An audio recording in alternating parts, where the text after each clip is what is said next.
Assalamualaikum warahmatullahi wabarakatuh. Mohon maaf kedua minggu ini belum ada materi. Insya Allah minggu depan akan kita penguasa ya. Ini akan saya buatkan langsung 2 materi. Nah, hari ini kita melanjutkan materi. Kalau kemarin itu korelasi, saat ini kita akan masuk ke materi berikutnya yaitu regresi. Nah, tapi sebelumnya saya ucapkan selamat menunaikan ibadah puasa. Ya, mudah-mudahan ibadah yang dijalankan bulan ini merupakan ibadah yang bisa diterima, kemudian bisa bermanfaat bagi kita pasca puasa. Bahasa basinya sudah cukup ya. Baik, kembali lagi ke materi ini. Pada materi regresi ini ada kasus peneliti ini ingin melihat pengaruh. Jadi kalau regresi itu punya kecenderungan kalimatnya itu pengaruh. Jadi pengaruhnya seperti ini. Peneliti ini mengalami kegalauan yaitu seperti ini. Dia punya 3 variabel. Satu, motivasi yang saya misalkan menjadi X1, kemudian ada minat X2, kemudian ada hasil belajar variabel ketiga yaitu Y. Jadi apakah hasil belajar ini dipengaruhi oleh motivasi dan minat? Jadi atau mungkin bahasa sederhananya, apakah motivasi dan minat keduanya sekaligus ini mempengaruhi hasil belajar. Jadi kata kuncinya apakah pengaruh motivasi dan minat terhadap hasil belajar, apakah ada pengaruhnya? Nah, kalau sampean menggunakan metode ini, maka yang sampean pakai itu adalah regresi. Kalau kemarin kan korelasi hubungan, kalau ini adalah pengaruh. Nah, bagaimana cara menghitungnya? Langkahnya sebagai berikut. Pertama, ini kita buat hipotesis. Hipotesisnya belum saya tulis, jadi bisa ditulis ulang. Hipotesisnya bunyinya sebagai berikut. H0 yaitu R1 yang ini rho ya aja, pakai rho ya. Rho 1 sama dengan 0. Jadi rho 1 sama dengan 0, yaitu bunyinya kurang lebih kalau dibentuk kalimat tidak ada pengaruh motivasi dan minat terhadap hasil belajar siswa. Nah, kemudian yang berikutnya H1-nya berbunyi rho tidak sama dengan 0. Kalau di bahasa Indonesia kan ada pengaruh motivasi dan minat terhadap hasil belajar siswa. Jadi ada pengaruh motivasi dan minat terhadap hasil belajar siswa. Nah, bagaimana cara menganalisisnya? Langkahnya sebagai berikut. Ini rumus umumnya, rumus umum regresi jadi ada 3 ya. Y, A0, A1, A2. Nah, dan seterusnya. Nanti kurang lebih seperti ini saya lewati, kita langsung masuk ke terapan yaitu regresi berganda. Nah, langkahnya sebagai berikut. Nanti kita menghitung ini ada sigma X1 kuadrat, sigma X1 kuadrat, min X1 kuadrat per N. Jadi ada simbol yang berbeda. Perhatikan rumus ini ada simbol yang saya tulis berbeda. Satu, menggunakan huruf kecil, X1 yang depan ini. Yang kedua menggunakan huruf kapital atau huruf besar, yang ini. Nah, nanti ada bedanya. Bedanya di mana? Nah, bedanya sebagai berikut. Pertama, dari tabel ini kita membuat tabel analisis dulu. Tabel analisisnya sebagai berikut ini. Tabel analisisnya ini X1, X2, Y. Nah, jadi ini tabel analisisnya sama seperti korelasi. Tapi kalau ini digunakan, kalau yang korelasi itu saya skip karena untuk mencari RX1 saya sudah menggunakan rumus. Pakai rumus yang ada di dalam ini, menggunakan rumus yang ada di Excel. Karena ini sudah saya jelaskan. Tapi kalau yang ini harus dibuat karena nanti akan kita gunakan untuk mengerjakan rumusnya. Nah, sekarang kembali lagi ke rumus ini. Ini ada huruf kecil dan huruf kapital. Yang kapital ini contoh sigma X1 kuadrat. Nah, berarti ini yang dimaksud adalah total X1 kolom. Jadi kalau yang ini yang huruf kapital itu kolom, total kolom X1 dikuadratkan. Nah, yang mana? Nanti nilainya yang ini.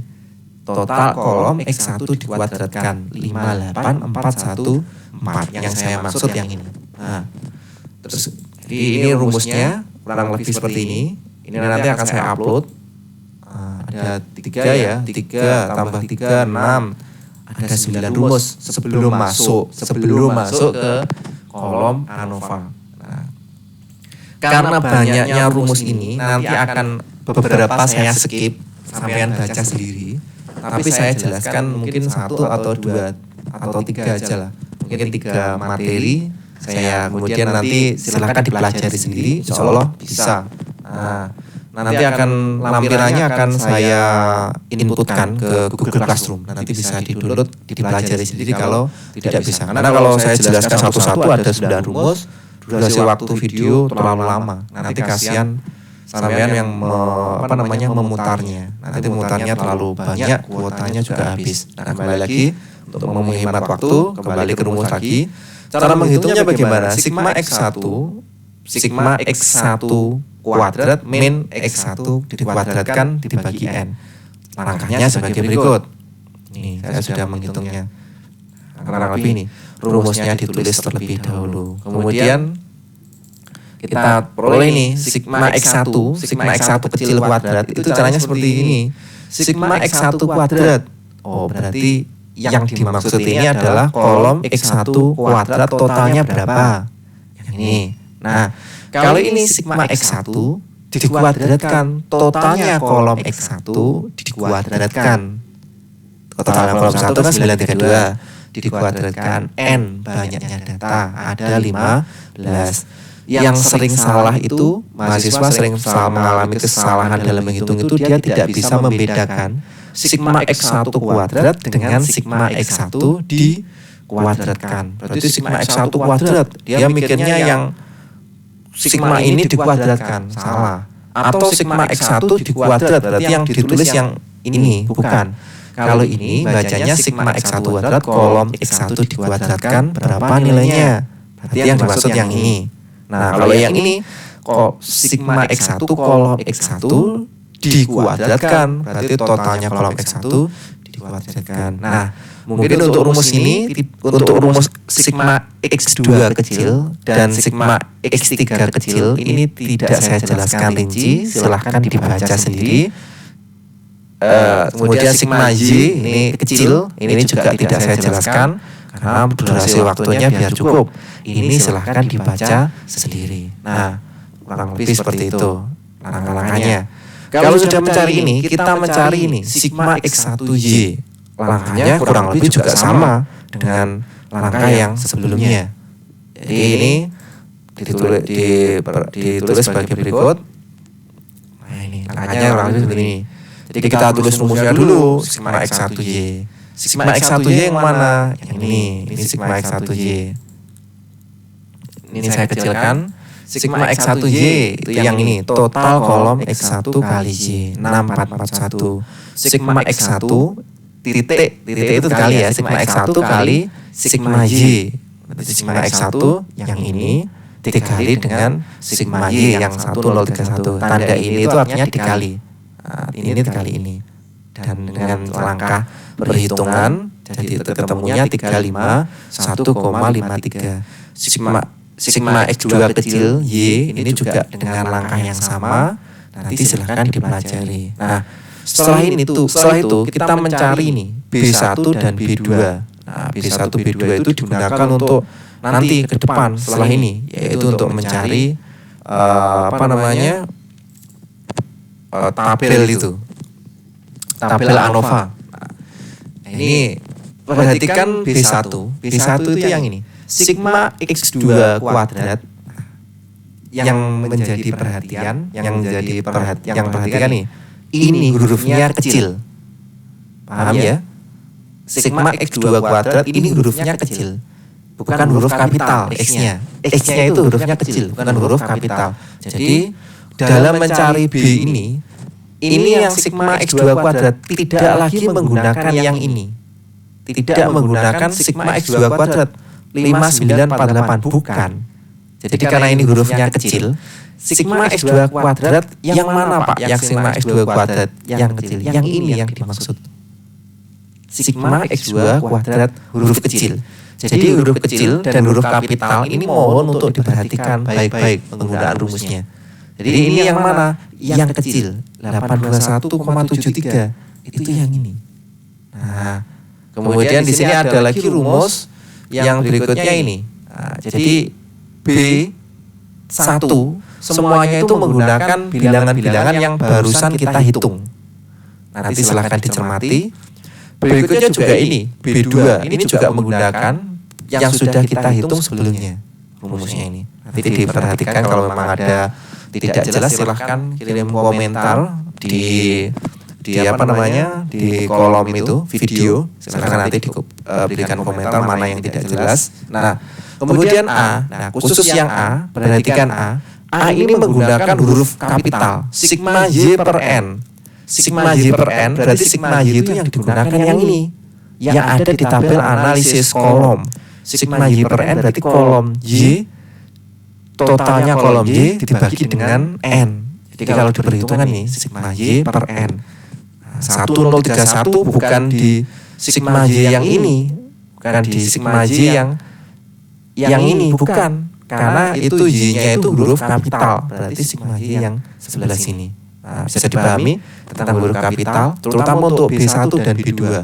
Ini wajib diperhatikan. Nah, kalau B1, B2, kemudian A sudah, kita bisa mencari nilai JKT, JKrek, dan ini. JKT sigma Y kuadrat, Y-nya kecil, berarti menggunakan yang hasil perhitungan. Jadi ini semuanya menggunakan hasil perhitungan. Ketemu 320,93. Yang mana Pak itu Pak? 320,93 yang ini. Nah, hasil perhitungan. Yang sebelah sini. Nah, bisa dipahami. Insyaallah mudah-mudahan bisa ya, karena memang tidak tatap muka memang agak susah ya menjelaskannya. Nah, dari nilai ini JKT, kemudian JKrek, terus kemudian JKrek itu dari regresi, res itu dari kata residu. Kita membuat tabel analisis atau tabel ANOVA. Tabel ANOVA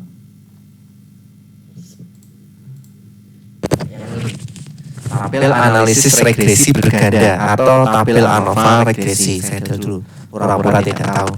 Nah, kita tulis JKT 320,93 ya, kita tahu sini JK total 320,93. Terus kemudian ada JKrek, JK regresi, yang ini berarti 258,23. Terus kemudian JK residu 62,7.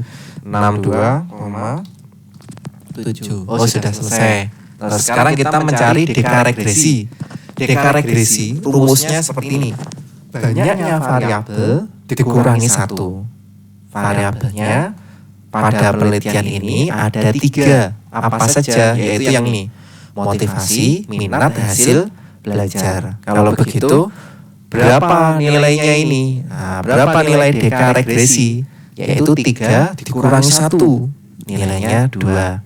Nah, kalau ini DK residu itu adalah banyaknya data, banyaknya siswa yang diteliti dikurangi banyaknya variabel. Banyaknya siswa ada 15, banyaknya variabel ada 3. 15 kurangi 3 nilainya 12. Sedangkan DK total banyaknya siswa dikurangi 1. 15 kurangi 1 nilainya 14. Nah, mungkin seperti itu untuk penjelasan DK-nya.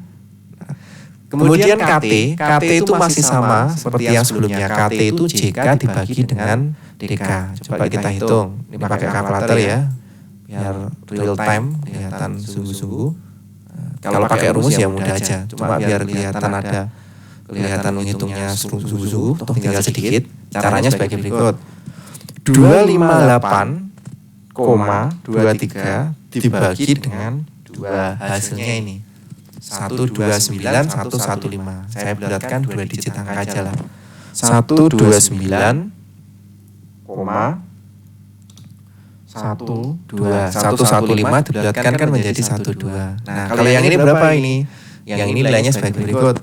62,7 dibagi 12. Hasilnya sebagai berikut. Hasilnya ini. Terusnya ya. 5,5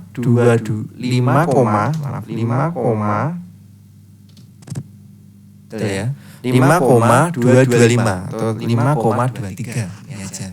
Nah, kalau begitu F hitungnya berapa? F hitung itu KT rek dibagi KT res. KT rek dibagi dengan KT res. Caranya sebagai berikut. 129,12 dibagi dengan 5,23. Nih, hasilnya ini diperoleh F hitungnya 24, saya buatkan 2 digit angka ya, 24,69. Nah,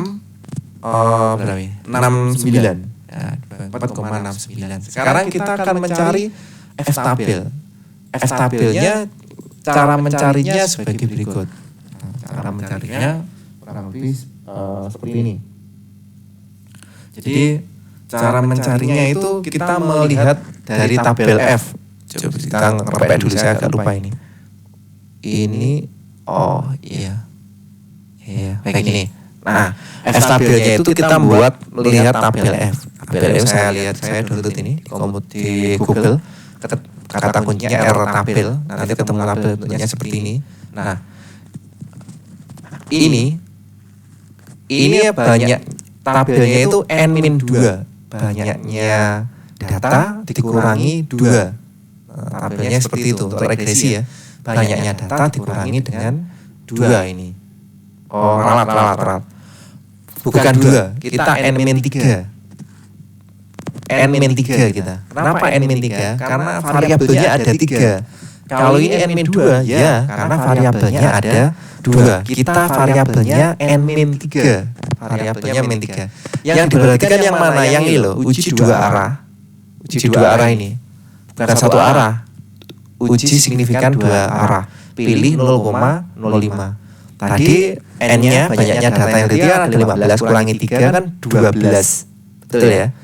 Jadi 12. Jadi cara mencarinya 0,05, ini dicari 12. Ketemulah nilainya 0,5324. Ini F tabel. Nah, berarti kita tulis di sini F tabelnya berapa tadi? Ini F tabelnya 12 ya, 0,5324. Kita tulis ini 0. Oh, maaf ya Allah. Salah. Ini tabel R. Salah. Ini bukan yang digunakan pada itu. Kita menggunakan tabel F. Kita Google aja ya, saya belum download. F tabel ini aja. Mudah-mudahan ada ya. Ini loh. Nah, kita pakai yang ini aja. Ini sudah jelas kan, alfanya 0,05. Tadi salah. Tabelnya bukan tabel R tapi tabel F. Makanya saya bingung loh kok bisa. Nah, ini yang diperhatikan tuh yang ini tabel F itu. Jadi ada DK regresi sama DK residu. Nanti ada F1 ada F1 ada V1 ada V2. Yang kita perhatikan itu yang ini.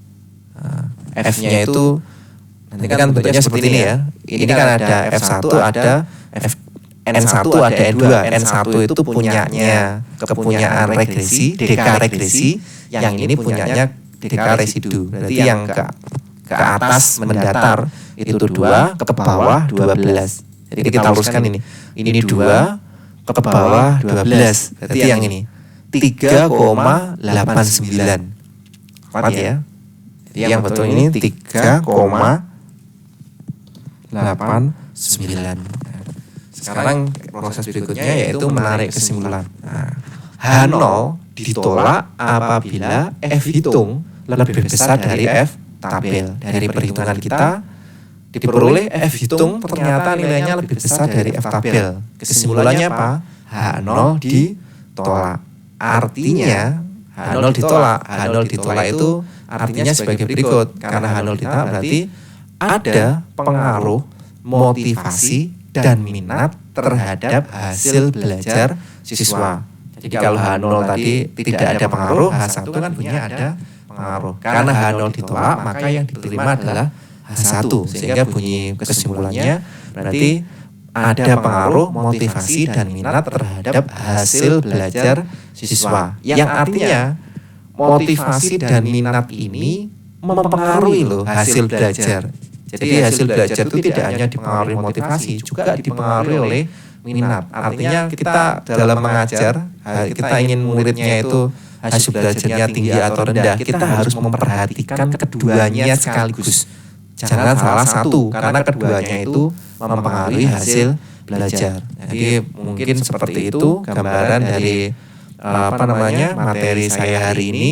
Mungkin silahkan kalau ada pertanyaan silahkan ditulis di kolom komentar. Nah, sekian dari saya cukupkan dulu. Wassalamualaikum warahmatullahi wabarakatuh.